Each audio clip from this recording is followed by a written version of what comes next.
Hello বন্ধুরা, welcome back to my channel. তোমরা সবাই কেমন আছো? আশা করি সকলে খুব ভালো আছো, সুস্থ আছো। আমিও বেশ ভালো আছি। আর দেখো, এগুলো আমার বাবা সিমেন্ট বালি দিয়েছে আর কি, উঠোনটায় খুব অবস্থা হয়েছিল তো, কাদা হয় প্রচুর। ওই জন্য দেখো তিরপলগুলো আমি সব তুলে নিচ্ছি, কাল দিয়েছিল, জমাট হয়ে গেছে। দেখো বৃষ্টির কারণে চাপা দেওয়া ছিল, আর কত সুন্দর জমাট হয়ে গেছে না দেখো বন্ধুরা। হ্যাঁ দেখো, চলো। তো আমার কিছু কাজ হয়নি এখনও বন্ধুরা। সকলকে গুড মর্নিং। আমি এক্ষুনি উঠলাম, আর উঠেই আগেই বিছানাটা পরিষ্কার করে নিয়েছি, মশারি টশারি তুলেই বিছানার চাদর পেতে নিয়েছি। তারপর আমি ঘর থেকে একবারে বাইরে বের করে দিয়েছি। বের করে দিয়েই উঠোনটা পুরো ঝাড়ু মেরে দিচ্ছি। কি বলো তো বন্ধুরা, না ঝাড়ু দিলেও হবে না, জানো তো, যতই কাদা হোক জল হোক। ওই জন্য একবারে বলছি খালি পায়েই কাজ করি আমি, জানো তো। কেন বলো তো, কাদা তো, আর সকাল থেকে বৃষ্টি হচ্ছে, এখন একটু ছেড়েছে, তাও কিন্তু গুঁড়ি গুঁড়ি পড়ছে, জানো।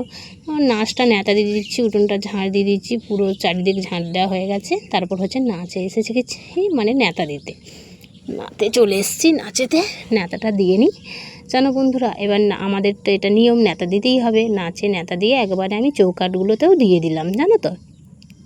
চৌকাঠে দিয়ে চলে এসছে একবার পুকুরে। দেখো বাসন নিয়ে, আর বৃষ্টি পড়ছে গুঁড়ি গুঁড়ি, তো ভালোই পড়ছে। আমার ফোন তো কে ধরবে আর বৃষ্টির সময়, ওই জন্য আমি পুরো বাসনপত্র মেজে চলে এসেছি একবারে উনুন সালে এসে একবারে চিঁড়ে ভেজে নিচ্ছি, জানো তো। কাঁচা চিঁড়ে কদিন খেলাম, চিঁড়েটা ভাল লাগছে না কাঁচা চিঁড়ে প্রত্যেক দিন, জানো। আর ওই জন্য আমি বলছি চলো চিঁড়েটা ভেজে নিই, ভেজে তারপর আমি চা করব। ওই জন্য চিঁড়েটা ভেজে নিচ্ছি, জানো তো বন্ধুরা।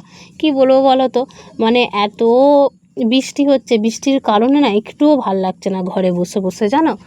এমন রাগ ধরছে, কি বলবো। সব সময় বৃষ্টি হলে ভাল লাগে বলো দিকনি, আর জানি না তো বৃষ্টি কবে ছাড়বে, ঠিক ঠিকানা নেই। ওই জন্য আর কি করব, ঘরে বসে বসে। আর এই দেখো চিড়েটা একবারে ভেজে নিচ্ছি। আর উনুনটা প্রথমে একদম ধরছিল না, জানো। যা হোক করে ধরালাম উনুনটা, কি বলবো তোমরাকে। আর প্রচণ্ড হাওয়া মারছে ওই দিক থেকে, তো আর ধোঁয়া হচ্ছিলো, জানো তো। উনুনটা একদম ধরছে না, তাও যা হোক করে উনুনটা ধরালাম। ধরে ওই যে চিড়েটা ভেজে নিচ্ছি। আর চিড়ে ভাজা থাকলে কি বলো তো বন্ধুরা, বাদাম ভেজে রেখে দিলে কৌটোর মধ্যে রাখা হয়, ভালো লাগে। আর একটু সামান্য লবণ দিলাম, আর সামান্য একটু জলের ছিটা দিলাম, লবণ জল দিয়ে একটু ভাজলে আর কি, লবণ দিলে লবণটা ধরবে না বলে জলের ছিটা মারলাম, ভালো লাগবে আরও, বলো। চলো, আমার চিড়ে তো ভাজা হয়ে গেছে, তোমাদের সাথে বকে বকে। হয় দেখো, চলো চিড়েটা আমি নামিয়ে নিয়েছি। দেখো কড়াতেই থাক, আর আমি চা বসিয়ে দিচ্ছি। চাইতে দিচ্ছি আদা। হয় দেখো, আদা না দিলে না ভালো লাগে না, বলো বন্ধুরা। কি বলবো, আদা দিলে কি বলো তো, চাটা খুব সুন্দর লাগে, বলো। ওই জন্য আদা দিয়ে দিচ্ছি একদম চায়ে। চলো, আদা কুচনো দিয়েছি, দিয়ে দিচ্ছি। আর তার আগে দিয়েছি তেজপাতা দিয়েছি, আর চা পাতা এখনও দিইনি, চিনিটা দিয়ে দিয়েছি, আর চা পাতাটাও দিয়ে দিচ্ছি। দেখো আমি একদিন কি করেছি জানো বন্ধুরা, চা দিয়েছি, চিনি দিতে ভুলে গেছি, জানো। আর যখন চাটা দিচ্ছি, কী ব্যাপার, চিনি হয়নি।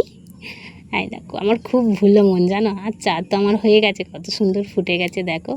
আর একটু আদা আর তেজপাতা দিলে না বন্ধুরা, চাটা ফোটালে বেশ খুব সুন্দর একটা টেস্টও লাগে, আর খুব সুন্দর একটা গন্ধ বেরোয়, জানো।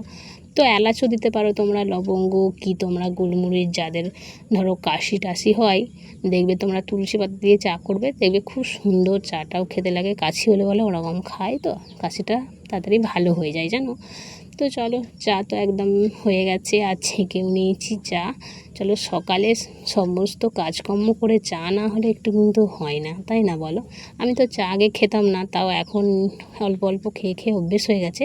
আর আমার মাকে ওদিকে চা দিয়ে এলাম, আর আমি নিয়ে নিয়েছি চিড়ে ভাজা আর চা। আমার মা বিস্কুট দিয়ে আর কি চা খাবে, ওই যে বিস্কুট ছিনছে, আর ক্রিম বিস্কুট ওটা। আর অনুষ্কাও খেয়ে নিচ্ছে চা দিয়ে ক্রিম বিস্কুট। হয় দেখো, ও ক্রিম বিস্কুট না আমার খেলে বেশ অম্বল হয়, তাও মাঝে মাঝে খাই। আর চলো, চিড়ে ভাজা আর চা দারুণ লাগছে আমার, জানো। আর চিড়েটাই কি বলবো বন্ধুরা, কুঁড়ো আছে মোটা মোটা, ওই জন্য আমি হাতে করে ওরকম করে দেখে দেখে খাচ্ছি। আর খুব সুন্দর লাগছে চিড়ে ভাজাটা। আমি যত ভেজেছিলাম অল্প, তো খেয়ে নিয়েছি। আর কৌটোয় পুড়ে রাখলে তো প্রত্যেক দিন ধরো এমনি সময় খাওয়া গেল, এসব ভালো লাগে, তাই না। চা চিড়ে ভাজা খেয়ে একবারে চলে এসেছি আনাজ কুটতে। আজ কুটে নিচ্ছি ভেন্ডি, আর এই গামলির জলে একবারে ভেন্ডিগুলো চটকে চটকে ধুয়ে নিয়েছি, আর কেটে নিচ্ছি। আজকে হবে মাছের ঝাল হবে, আর ভেন্ডি আলু তরকারি হবে। আমি করব না, মারাই করবে, কারণ ওরা রান্না করছে বলে তোমরাকে রান্না তো দেখাতে পারি না। চলো, তো আমি সবজিগুলো কেটে নিই, কেটে একটু এগিয়ে দিই ওদেরকে, ওই জন্যই সবজিগুলো কেটে দিচ্ছি। আর কি বলো তো, ভেন্ডি না ভাজা, তারপর হচ্ছে ঝাল, বেশ শুকনো শুকনো ভালো লাগে বলো বন্ধুরা। ভাজা এমনি সরু সরু করলেও ভালো লাগে, তারপরে হচ্ছে তোমার গোল গোল করে মানে সরু গোছের আলু যেমন আর কি করে, সরু সরু সরু নয় মানে গোল টাইপের, সেরকমও পাতলা পাতলা করলে ভালো লাগে বলো। ওই জন্য চলো আমি একবারে ভেন্ডি তো কুটে নেবো, আর কিছু আর হচ্ছে আলু কুটে নিচ্ছি। চলো, ভেন্ডি হয়ে গেছে, এবার আলুগুলো ছুলে নিই। আর আলু ছুলছি তো পেঁচল হয়ে গেছে জানো গুঁটিটা, তো আগে ভেন্ডিটা মানে কুটে নিয়েছি বলে ওই দেখো ওই জন্য পেঁচল হয়ে গেছে। আগে আমি যদি আলুটা কুটে নিতাম ভালো হতো বলো বন্ধুরা, তো কী করবো, করে ফেলেছি, কিছু করার নেই, তাই না বলো। আর কি বলো তো বন্ধুরা, মানে হচ্ছে আমাদের বটিটা এত ধার না, এত ধার কি বলবো তোমাকে, একটু যদি বাই চান্স অন্যদিকে হাত মানে চলে যায় চোখ, তো কেটে যাবে জানো হাতটা, কি বলবো। আর ছোট ছোট একটা দুটো ছোট ছোট আলু আছে, বড় বড় আলু আছে জানো, ওই জন্য একটু দেরি হচ্ছে কুটতে। তারপর আমি কি বলবো কুটে নিয়ে একেবারে আলুগুলো কি করব ধুয়ে নিচ্ছি, দেখো মানে একবারে গুছিয়ে দিয়ে তারপর ও বাড়িতে আমি এ বাড়িতে চলে আসবো আর কি, ওই জন্য একবারে ধুয়ে দিচ্ছি। চলো বন্ধুরা, আমার এই পর্যন্তই ভিডিও, সকলে ভালো থেকো, সুস্থ থেকো, আবার নেক্সট ভিডিও তোমাদের সাথে দেখা হচ্ছে। চলো, সকলকে টাটা। আর একবারে দেখো আলুগুলো ধোয়া রাখলে কি বলো তো বন্ধুরা, মানে কালো একটা ছোপ পড়ে যায় না এমনি কেটে রাখলে, আর আলুগুলো ধুলে না